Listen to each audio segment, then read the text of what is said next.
down for you this BBI ruling in a way that you will understand it better and summarize it for you in an easy way so that you can understand the court ruling on BBI process. The BBI initiative was started after the handshake in 2018, and they came up with different types of amendments that was not, according to Uhuru and Raila Amolo Odinga, it was not about positions, but it was about Kenyans, all Kenyans. So that is how the BBI was actually started, and it was initiated by Uhuru Muigai Kenyatta and Raila Amolo Odinga just after the handshake. And the amendments was about, why do people fight about after elections? Why do we waste a lot of money during elections? About everything, if you have been following BBI for that long period of time.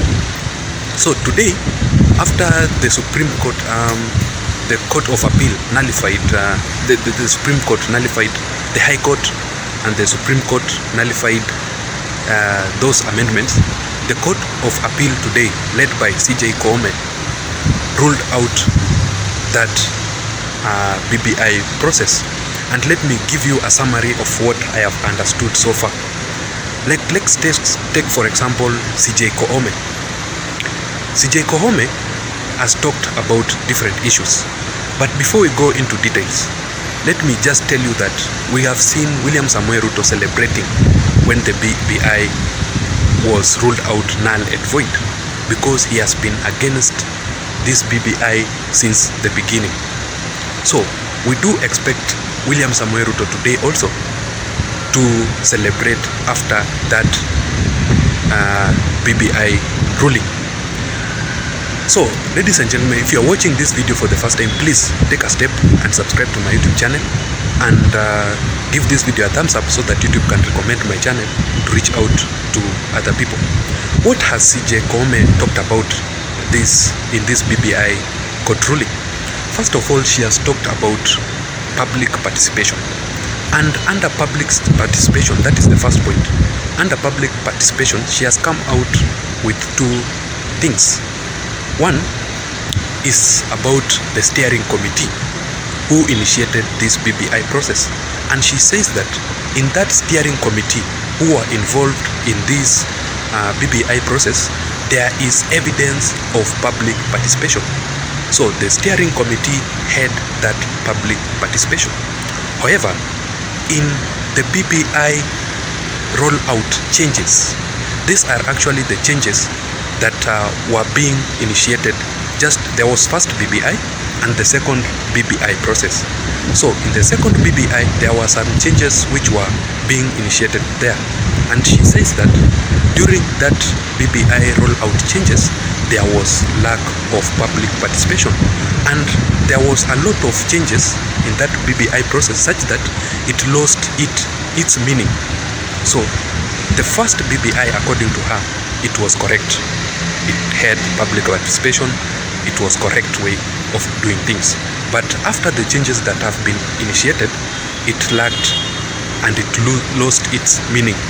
So she declared that there was lack of public participation, and there was public participation in the steering committee. Another thing which she has talked about is Uhuru Muigai Kenyatta as the president being involved in that BBI process. She says that Uhuru Muigai Kenyatta is some symbol of the national unity. The president is the symbol of the national unity. According to her, Uhuru Muigai Kenyatta being involved in the BBI process, it was like that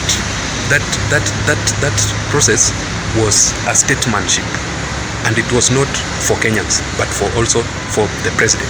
So Uhuru Muigai Kenyatta was not supposed to be involved in that process, and we saw Uhuru Muigai Kenyatta steering a task force. He came up with a task force which led the BBI process all over the country.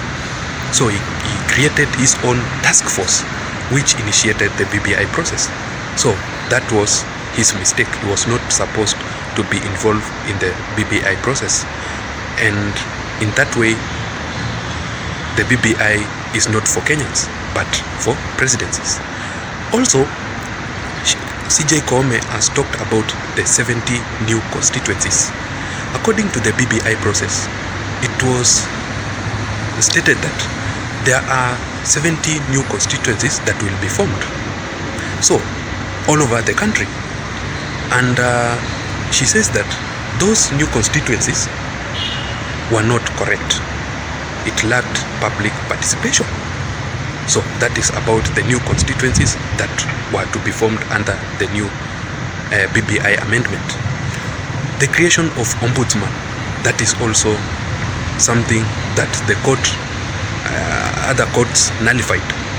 The creation of ombudsman in courts, meaning the court would not have delivered justice that should be required for them.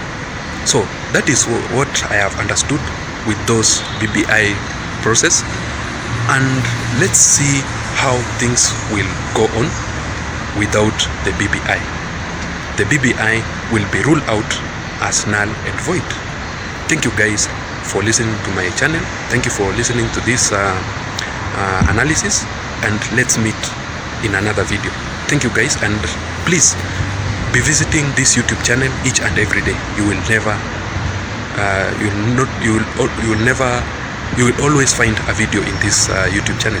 Thank you guys, and see you in the next video. Thank you. Please subscribe. Just press the subscribe button. Thank you.